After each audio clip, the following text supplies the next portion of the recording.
കേരള മുഖ്യമന്ത്രി ആരാകുമെന്ന പ്രഖ്യാപനത്തിനായി ഇതാ ദീപാദാസ് മുൻഷി, അജയ് മാക്കൻ, ജയറാം രമേശ്, മുകുൾ വാസ്നിക് ഈ 4 പേരും എത്തിയിരിക്കുകയാണ്. പറഞ്ഞറിഞ്ഞ എന്റെ മോളെ, അപ്പൊ പിന്നെ അടുത്ത അവകാശം ഞാനല്ലേ. പോയോ? Discussions with the chairperson of the Congress Parliamentary Party. പോയോ?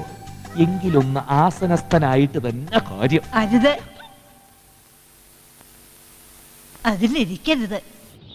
Kamadhenu lottery result. എന്റെ പൊന്നു സൂര്യഭഗവാനെ, ഇത്തവണയെങ്കിലും എന്റെ കാമധേനുവിന് തന്നെ അടിക്കണേ. Have also these discussions, it has been decided. അതൊക്കെ കുറെ കേട്ടിട്ടുണ്ട്.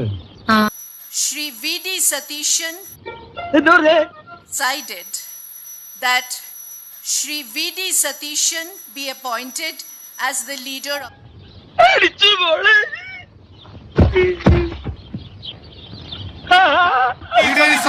മുഖ്യമന്ത്രി കേരളത്തിന്റെ മുഖ്യമന്ത്രിയായി വി ഡി സതീശനെ പ്രഖ്യാപിച്ചിരിക്കുന്നു.